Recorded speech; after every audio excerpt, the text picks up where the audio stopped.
RCM under GST most important topic होता है। आप किसी भी कंपनी में काम करने के लिए जाएं, रिवर्स चार्ज मैकेनिज्म के ऊपर काम होना है तो होना है। आरसीएम जिसका के फुल फॉर्म होता है रिवर्स चार्ज मैकेनिज्म।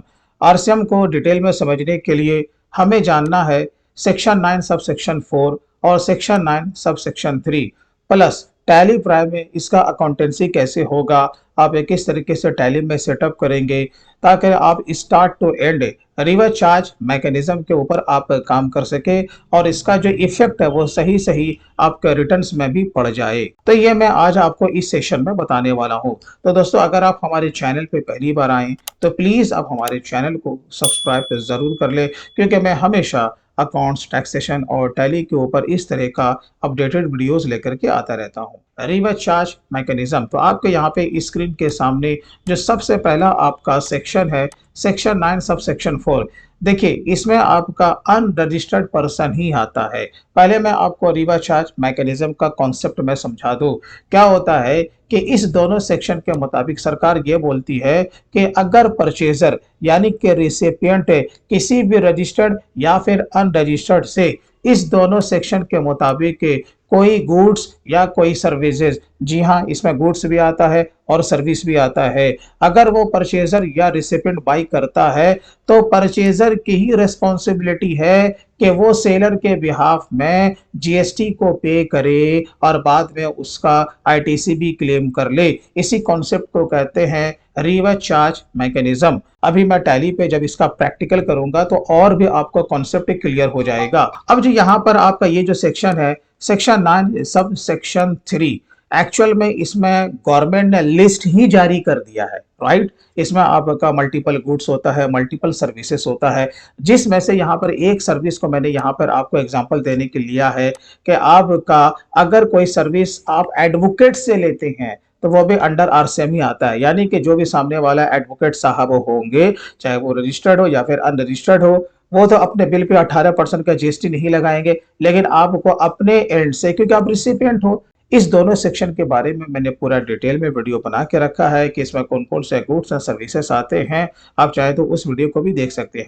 चलिए अब सीधा हम लोग चले आते हैं अपने टैली पे। तो देखो यहाँ पे टैली पे आपको एंट्री तो डालनी है, तो हम इसके लिए चले आते हैं वॉचर्स में, और वॉचर्स में आने के बाद आपको परचेज में आ जाना है। तो अभी हम लोग परचेज में तो है, लेकिन आपको ध्यान ये रखना है कि आपको इस मोड में ही रहना है, यानी कि अकाउंटेंसी वाले मोड में रहना है, इन्वेंट्री में नहीं रहना है। अब यहाँ पे जो भी बिल नंबर है, मैं मान लेता हूँ कि बिल नंबर कुछ है, यहाँ पे आपका डेट वगैरह आ जाएगा।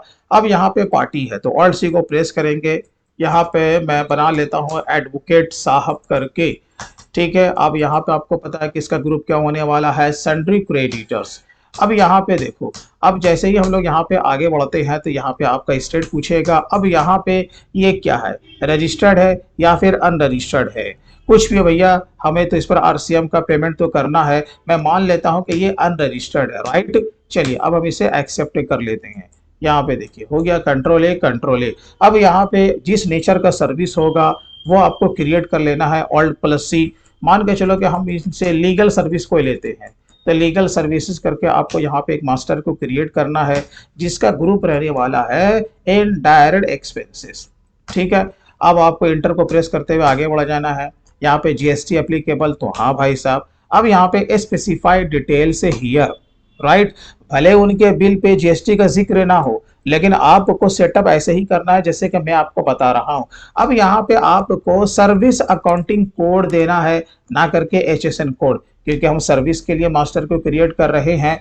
अगर आपको नहीं पता है तो गूगल से आप इसको सर्च कर ले कि लीगल सर्विस का क्या सर्विस अकाउंटिंग कोड होता है। तो मैं यहाँ पे कुछ भी मान लेता हूँ। चलिए अब इंटर को प्रेस करेंगे, यहाँ पर आ जाएंगे स्पेसिफाइड डिटेल्स हियर। अब यहाँ पे आपको लेना है टैक्सेबल, ये आपको ध्यान रखना है। चलिए अब जीएसटी का रेट, अब देखिए अंडर आरसीएम जिस नेचर का आपका गुड्स होगा, जिस नेचर का सर्विस होगा, उस पर उतना ही रेट अप्लाई होगा। तो भाई साहब सर्विस पे तो 18% ही अप्लाई होता है, तो यहाँ पे हम ले लेंगे 18%। अब यहाँ पे देखिए जो एक चीज यहाँ पे आपको दिखेगा, इस पर आपको ध्यान रखना है, आरसीएम है ना, यहाँ पे एप्लीकेबल फॉर रिवर्स चार्ज। इसे आपको यहाँ पे यस कर देना है, राइट। और अगर एफसीएम है, जिसे हम लोग फॉरवर्डिंग चार्ज मैकेनिज्म कहते हैं, ये आपको ऑलवेज नो रहता है। आरसीएम वाले मामले में इसको आपको ऑलवेज यस कर देना है, तभी जाके लीगल सर्विसेज के ऊपर आपका आरसीएम अप्लाई होगा। यहाँ पे आपको सर्विस बता देना है, बस इतना सा आपको काम करना है और आपको कंट्रोल ऐसे सेव कर लेना है, ठीक है। चलो, 20,000 का ही आपका ये लीगल फी है, हमने मान लिया। अब उसमें तो जीएसटी ऐड तो करना है नहीं, चलो ठीक है। अब इसे एक्सेप्ट करने से पहले मुझे आपको दिखाना है कि इस पर आरसीएम अप्लाई हुआ है या फिर नहीं हुआ है। तो इसके लिए हम लोग चले आते हैं रिलेटेड रिपोर्ट्स में, और यहीं पर आपको दिख जाएगा जीएसटी एनालिसिस, ठीक है। अब यहाँ पे देखो 20,000 तो है टैक्सेबल वैल्यू, यहाँ पर देखो 36,000 रुपये दिखा रहा है ना, ये इस पर आपका ये टैक्स उसने निकाल के दे दिया 18%। अब यहाँ पर देखो ब्लू कलर में ये यहाँ पे आपको टैली बता भी रहा है amount of tax subject to reverse charge, यानी कि अप्लाई हो गया है। चलिए, अब हमें यहाँ पर टैली में कुछ नहीं करना है, बस आपको यहाँ पर मुझे सिर्फ दिखाना था। अब इसे हम लोग क्या करेंगे भाई साहब, एक्सेप्ट कर लेंगे। चलो, अब आते हैं हम लोग रिपोर्ट पे। हमने जो एंट्री लिया है 31 मार्च का लिया है, ठीक है। अब आते हैं रिपोर्ट्स में, डिस्प्ले स्टैट्यूटरी रिपोर्ट, चले आएंगे जीएसटी रिपोर्ट। और आपको पता है कि हमें कहाँ आना है, जीएसटीआर 3B में आना है, राइट। और जीएसटीआर 2A में भी हम लोग जा सकते हैं क्योंकि ये परचेज कंट्री है, लेकिन मैं सीधा आपको लेके चलता हूँ जीएसटीआर 3B में। तो अब यहाँ पर अल्ट F1 को जैसे ही हम लोग यहाँ पर प्रेस करते हैं तो यहाँ पर देखो ये आपका आउटवर्ड सप्लाई से रिलेटेड है, inward supply applicable for reverse charge. तो ऑटोमेटिक उसने 20,000 रुपये यहाँ पे पकड़ लिया, प्लस उसके ऊपर जो लाइबिलिटी है, क्योंकि ये लोकल बिल था, तो यहाँ पर देखो 1800 और यहाँ भी 1800, यहाँ तक ठीक है। अच्छा, और आपको पता है कि अंडर आरसीएम हम क्या करते हैं, सेम मंथ में हम क्लेम भी करते हैं, जब पेमेंट कर देंगे तभी ना। हाँ जी, तो यहाँ पर देखो ये आपका eligible for input tax credit का मामला है, हाँ जी है।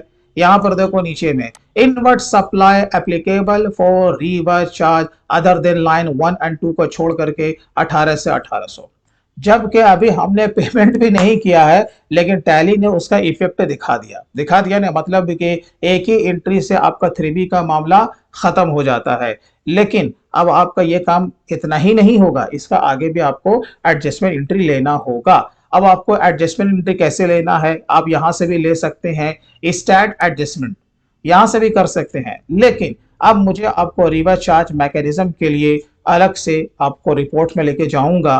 अगर आपके पास ये अपडेटेड टैली है तो यहाँ पर देखो आपका दिया हुआ है अदर रिपोर्ट्स, आपको इसके अंदर चले आना है। यहाँ पर देखो टैली आपको सेपरेट यहाँ पे ये बता देता है रिवर्स चार्ज सप्लाई के बारे में, क्योंकि आप सिर्फ एक ही से परचेस थोड़े करोगे, आपका मल्टीपल आपका सप्लायर हो सकता है, राइट। तो ये सारा आपको दिखा देगा।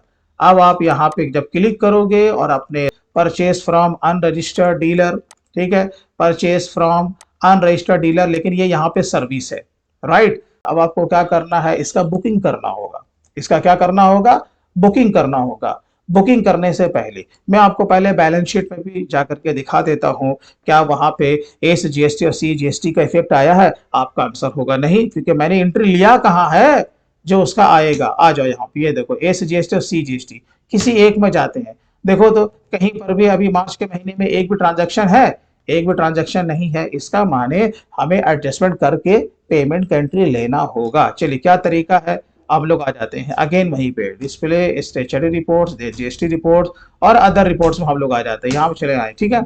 अब यहाँ पे हम लोग क्या करेंगे, ये जो आपका दिया हुआ है परचेस फ्रॉम अनरजिस्टर्ड डीलर, ठीक है, आपको यहाँ पे चले आना। यहाँ पर देखो आपको दे रहा है बैलेंस टू बी बुक, ठीक है। अभी जैसे ही मैं बुकिंग करूंगा यहाँ पर से देखो वो सब हट जाएगा।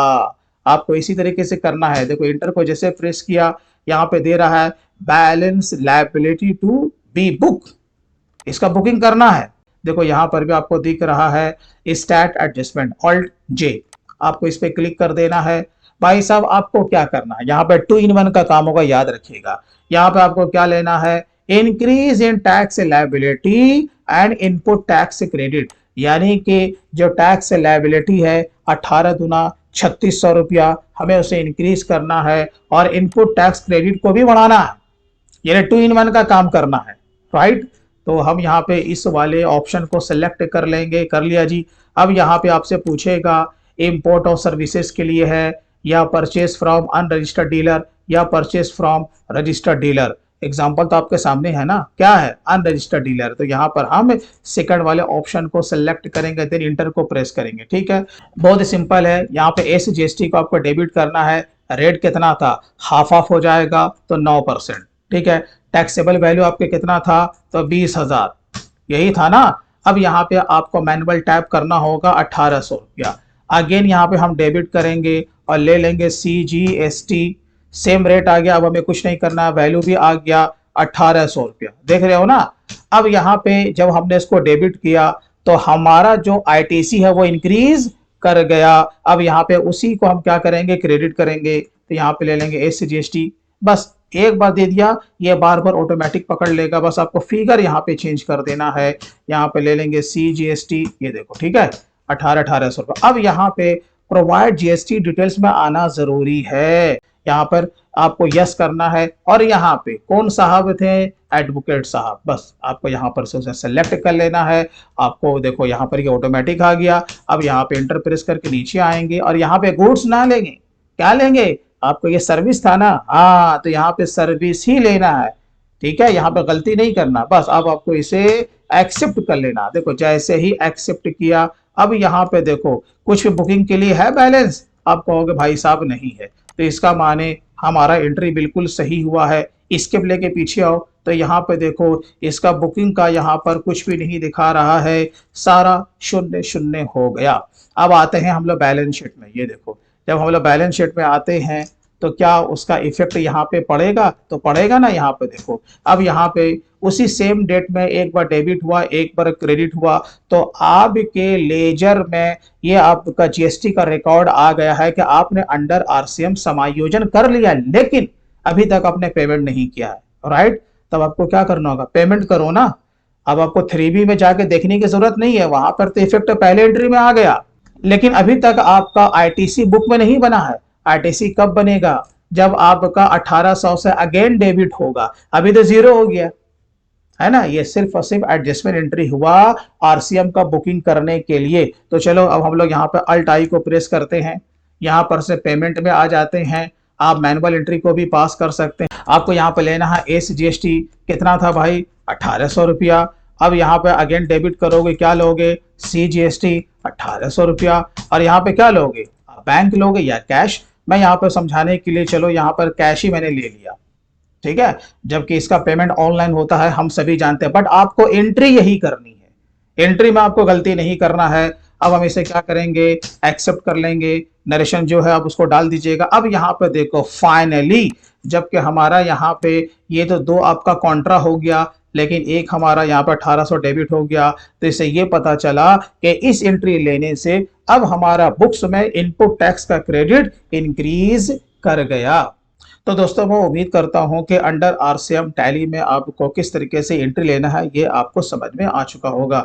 वीडियो अच्छा लगा हो तो कम से कम इसे लाइक ज़रूर कर दें। अगर और भी डिटेल में अगर आप टैली अकाउंट्स और टैक्सेशन में हर तरह का काम सीखना चाहते हैं तो आप हमारे tally and taxation mastery course में भी इनरोल कर सकते हैं।